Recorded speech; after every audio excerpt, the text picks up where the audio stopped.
Hey guys, this is Kumbiah coming at you with a brand new video. In today's video, I'll be sharing my thoughts on both Infinite Warfare and Battlefield 1. On screen right now is a game of Hardpoint on the new map from DLC 3, Berserk. Before I start, I should mention that I am a fan of both the games and have been for quite a long time. I've been here since the COD 4 and Battlefield Bad Company days. But anyway, let's get right into this. So first, we will be talking about Infinite Warfare.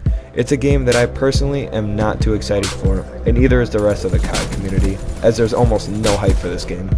It doesn't have anything to do with the amount of dislikes it received, but instead of its failure to give the COD community what it wants, and as many of you guessed it, that's boots on the ground, and a game that wasn't set 100 years in the future. But that being said, I do like Black Ops 3. I don't love it, but I do enjoy the game because of the new content it brings. The movement is about as balanced as it can be, and it fits well into the game. Infinite Warfare will most likely try to mimic that movement, as it is actually viewed as acceptable, unlike Advanced Warfare, when you could just shoot 20 feet straight up in the air like a rocket. But honestly, what I miss more than anything is the old days of Modern Warfare 2 when you couldn't fly 20 feet in the air or wall run across the map. Infinite Warfare makes it seem like that walking on the ground is kinda a thing of the past, but they did have a great idea.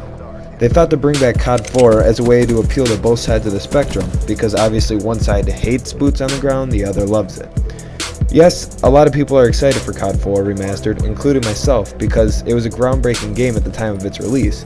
But the only real changes to the game are enhanced graphics. It's going to be amazing to see the game in its new form. But what's wrong with that is that it's a game many people have already played, including myself, who have put in countless hours into it. With no new changes like guns, maps, etc., the game lacks what it should, originality. Yes, I understand it's a COD 4 Remastered and should be like the original, but maybe if they mixed out half the maps and half the guns or something, added some new, it would be a huge change and the game would be amazing. But anyway, back to Infinite Warfare. So another reason I can foresee a problem with this game is that they don't actually have a full-on beta. They're going to have something called Call of Duty XP, which they're pretty much just going to pay big YouTubers to come out and say good things about their game. Which is kind of hard for us who aren't there, because then we're only going to get biased things towards the game, and when it's time for the game to actually come out, we're not going to know what to think.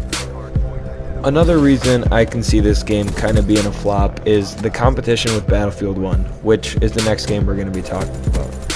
But with as much hype as that game has right now compared to Infinite Warfare, I feel like the sales are definitely not going to go in their favor.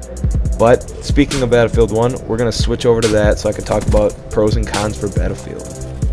Yes, I will most likely buy Infinite Warfare for the game and for COD 4 Remaster, obviously, because I usually give every Call of Duty a chance. But from what I saw in the trailer, I'm not expecting much. But on the other side of this, the game might surprise us. It does have some potential, as there's new aspects never before seen in Call of Duty, and I'm interested to see how it's going to play out. It could be a huge hit, or it could be a huge letdown. Let me know what you guys think in the comments down below. I'm going to be honest, the Battlefield section of this video is going to be a lot shorter. But with what I saw in the trailer, I couldn't be more excited. The game simply looks amazing. The graphics are stunning, and they brought a game with an era that everyone wanted.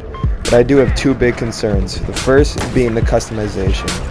The World War era doesn't have anywhere near the amount of attachments, grips, sights, etc. as you would see in a game set in the modern era. But aside to what I said, it has been said that Battlefield 1 will feature more customization options than Battlefield 4, a game with over 100 guns and countless attachments. Now, I can't 100% confirm that statement, but it is something to keep in mind in case that is an actual possibility. How they do it, I honestly couldn't tell you, because it just doesn't seem possible to me, but you never know. My other main concern was, in all the footage that I saw, there was a lack of recoil. Battlefield has always been known for its realisticness through guns, recoil, vehicles, maps, whatever you want, pretty much the whole game. If you have perfect accuracy, it kinda takes away a large aspect of the game. But from what gameplay I've seen, the game still does look great, even without any attachments and low recoil. With new game aspects, movement systems, and map layouts, the game seems to be bringing a new take on the same old World War era. I will most likely be buying both games due to the fact that I love both series and will always give a game a chance. Both games have a lot of potential, and one of them might surprise us, the other might disappoint us, but we won't find out until we play it for ourselves. But anyway, if you enjoyed the video, feel free to like and subscribe for more content and leave your thoughts down below in the comment section. This is Kumbiah signing out. Peace.